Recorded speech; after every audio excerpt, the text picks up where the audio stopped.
नमस्कार. श्री स्वामी समर्थ. मैत्रिणींनो, आज आपण श्रावण सोमवार व्रतकथा बघणार आहोत. ही व्रतकथा श्रावण मध्ये फक्त ऐकल्याने किंवा वाचल्याने शिवकृपा होते व आयुष्यातील सर्व संकटे दूर होऊन शिवकृपेने आपले घर सुख समृद्धीने भरून जाते. तर श्रावण मध्ये ही कथा एकदा तरी नक्की वाचावी किंवा ऐकावी. चला तर पाहूया श्रावण व्रतकथा. श्रावण सोमवारच्या कथेनुसार अमरपूर शहरात एक श्रीमंत व्यापारी राहत होता. त्याचा व्यवसाय दूरवर पसरला होता. शहरातील प्रत्येक जण त्या व्यावसायिकाला मान देत असे. एवढं सगळं करूनही त्या व्यावसायिकाला मुलगा नसल्यानं त्या व्यावसायिकाला खूप दुःख झालं. दिवस रात्र त्याला एकच काळजी असायची, त्याच्या मृत्यूनंतर त्याचा प्रचंड व्यवसाय आणि संपत्ती कोण सांभाळणार.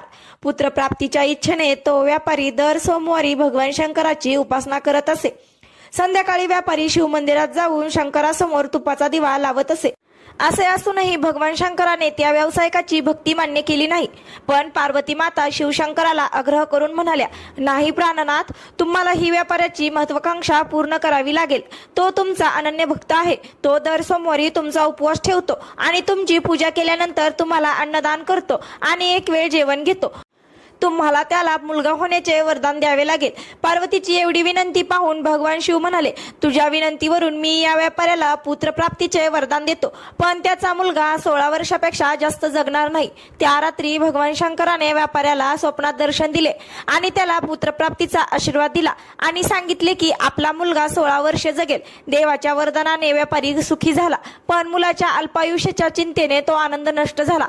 या व्यावसायिकाने सोमवारीही पूर्वीप्रमाणेच उपोषण सुरू ठेवले. काही महिन्यांनी त्याच्या घरी एक अतिशय सुंदर मुलगा जन्माला आला. एका मुलाच्या जन्माने व्यापाऱ्याच्या घरात आनंदाचे वातावरण होते. मुलाच्या जन्माचा सोहळा मोठ्या थाटामाटात साजरा करण्यात आला.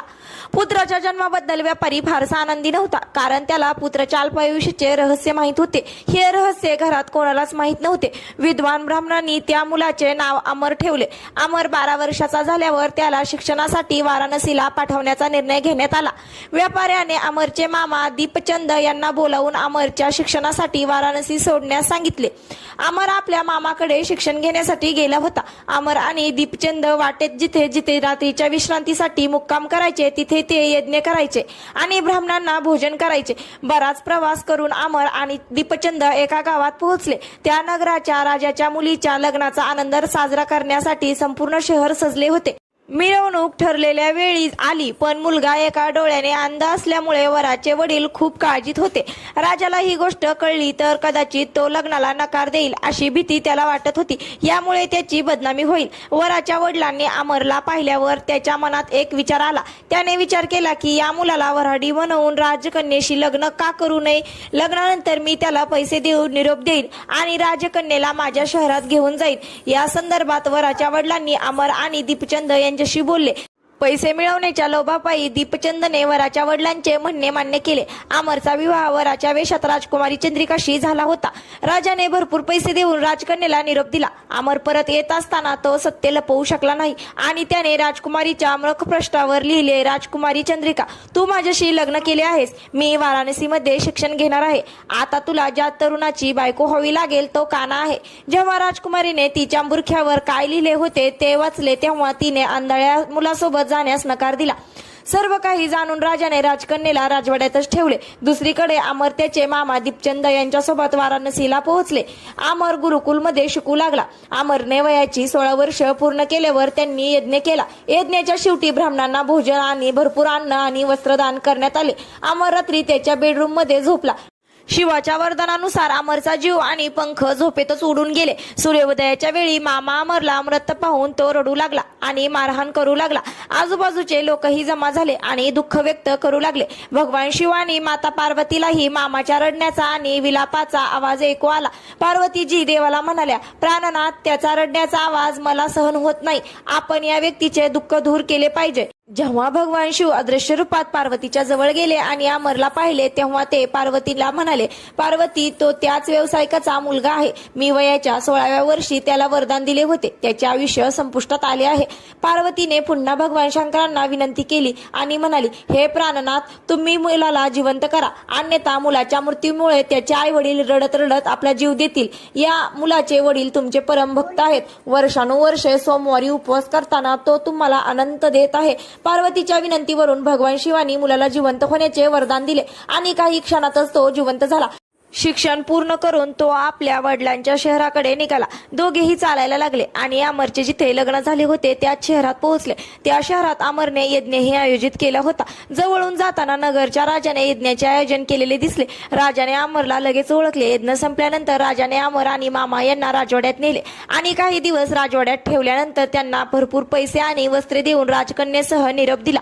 राजाने वाटेत सुरक्षेसाठी अनेक सैनिकही पाठवले. दीपचंद शहरात पोहोचताच त्याने घरी दूत पाठवून त्याच्या आगमनाची माहिती दिली. आपला मुलगा अमर जिवंत झाल्याच्या बातमीने व्यापाऱ्याला आनंद झाला. व्यापाऱ्याने पत्नीसह स्वतःला एका खोलीत कोंडून घेतले होते. व्यापारी आणि त्याची पत्नी भुकेने तहानलेल्या आपल्या मुलाची वाट पाहत होते. आपल्या मुलाच्या मृत्यूची बातमी मिळाल्यास दोघांनीही आपला जीव सोडावा अशी शपथ त्यांनी घेतली होती. व्यापारी पत्नी आणि मित्रासह शहराच्या वेशीवर पोहोचला. आपल्या मुलाच्या लग्नाची बातमी ऐकून त्याची सून राजकुमारी चंद्रिका यांना पाहून त्याच्या आनंदाला पारावार उरला नाही. त्याच रात्री भगवान शिव व्यापाऱ्याच्या स्वप्नात प्रकट झाले आणि म्हणाले, हे श्रेष्ठी, तुमच्या सोमवारच्या व्रताने प्रसन्न होऊन आणि व्रताची कथा ऐकून मी तुमच्या मुलाला दीर्घायुष्य दिले आहे.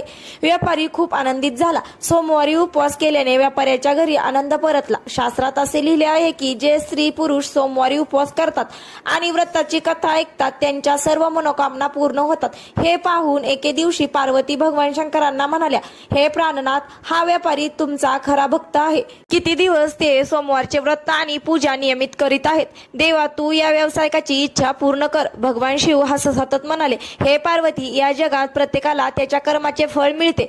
जीव जे काही कर्म करतात तेच फळ त्यांना मिळते. ओम नमः शिवाय. हर हर महादेव. तर मैत्रिणींनो, अशा प्रकारे आपण श्रावण महिन्यातील व्रतकथा पाहिलेली आहे.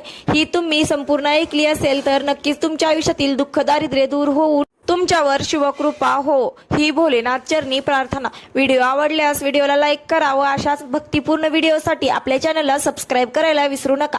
भेटूयात अशाच माहितीपूर्ण व्हिडिओ सोबत. तोपर्यंत धन्यवाद.